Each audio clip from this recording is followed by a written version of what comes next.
A glorious day at the Walt Disney World Resort brings us to EPCOT. And hello everybody, Wade for the Kingdom Report with you once again to highlight a Disney World dining destination you definitely need to know about. Certainly, being at EPCOT, we are surrounded by some of the very best when it comes to dining, especially when you're at a place that seemingly has an unstoppable year-round festival dedicated to food, drink, and celebrating.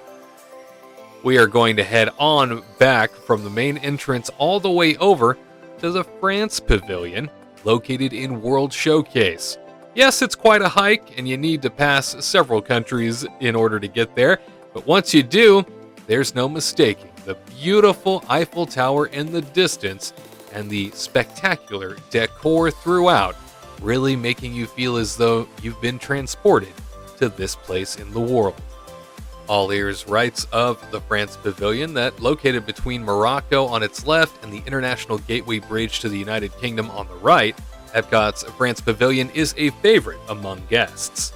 The showcase reflects France from the 1870 to 1910 period, known as the Beautiful Time, and here you will find a bookshop, art, a perfume shop, a theater, 2 shows, a sidewalk cafe, restaurants, a brand new ride, and a busy garden marketplace of Paris. Of course, we are headed back to the new expansion of the France Pavilion, located directly behind the Ratatouille sign, leads us to a space dedicated to the newest attraction, Remy's Ratatouille Adventure, as well as our dining destination today. Treat your senses to savory and sweet crepes at a restaurant inspired by the Brittany region of France. La Crêperie de Paris is the newest restaurant here at the France Pavilion inside EPCOT, located right alongside Remy's Ratatouille Adventure. Open for breakfast, lunch, and dinner, La Crêperie de Paris features the cuisine of celebrity chef Jérôme Bacchus, the mastermind behind 2 beloved restaurants in the France Pavilion at EPCOT, both Chefs de France and Mangeau Paul. Sit down to a relaxing meal in this table service restaurant, serving up savory buckwheat galettes featuring ingredients like chicken, salmon, ham, or vegetables, along with various cheeses. Or satisfy your sweet tooth with a crepe featuring delectable options like fruit, whipped cream, hazelnut chocolate spread, and more. You can also sip on authentic French hard cider, a refreshing accompaniment to your meal. Now, I did decide to go with the prefix menu this time around, which includes a choice of soup or salad, also a choice of an entree, a soda, glass of cider or juice, and then, of course, a choice of a dessert crepe. First up was my soup of the day, which happened to be a cauliflower puree. Now, this took some people by surprise near me. In fact, they were even audible when they said, "What? This is cold." It's meant to be. It is a chilled soup, sort of along the same lines as, say, the strawberry soup that so many people seem to love at like 1900 Park Fair, for example.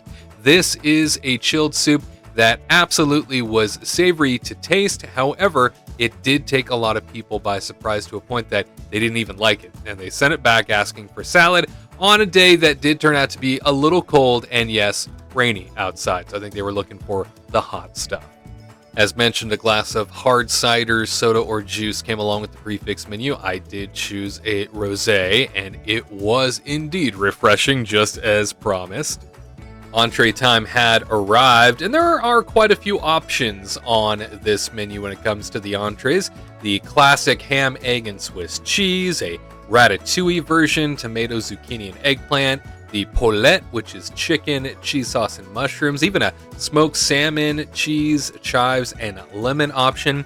I decided, though, to go with the Savory, which is raclette cheese, caramelized onions packed in alongside bacon, and of course topped off with, you see it there in the middle, imported Bayonne ham. This buckwheat crepe was extra crunchy, which paid quite a nice compliment to the ooey gooey cheesy center of it all. The crepe overall, a very buttery profile to it. However, sweet afternotes. Every time you took a bite, there was a bit of sweetness added to it. And that Bayonne ham really did level things off perfectly. A tremendous balance of flavors when it came to this overall crepe. Did I like it? Well, you be the judge. I destroyed that sucker. So much so, though, that I didn't think I could eat anything else. I was so stuffed, there was no way I could eat anything more. You got that right. I remembered who I was and decided to order up a dessert crepe anyway. Out came a gigantic dessert crepe for me. If you're thinking, hey, yeah, these do seem large, it's because they are. Roughly the same size of what you would get on, say, the entree plate in terms of overall plate coverage is something you will see come dessert time. So something to definitely keep in mind. You get your money's worth here.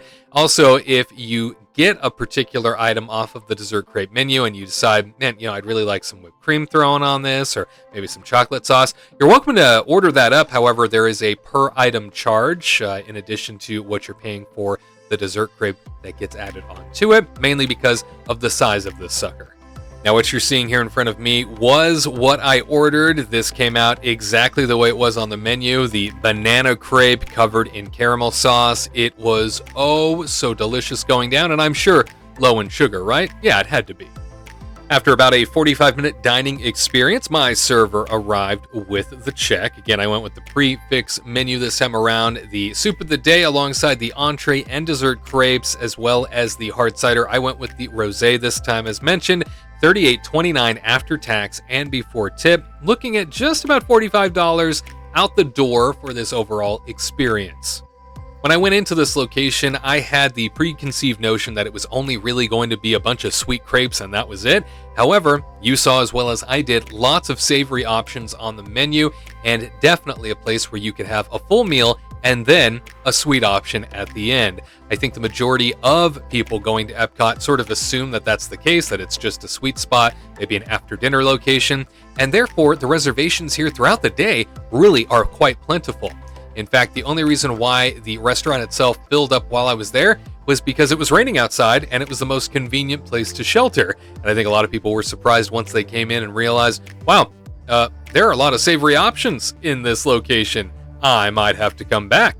And I certainly will be coming back to this location. The Crêperie de Paris is a place that absolutely is going to be on my list of Epcot eats from now on. Of course, outside and to the right of the main entrance of the restaurant, well, they have themselves a quick service option. If you decide that you don't want to come on in, sit down for a while, you can always walk up to the windows and order, which definitely seem to be far more popular. However, I noticed everybody at these windows really just looking for the sweet stuff more than the savory things.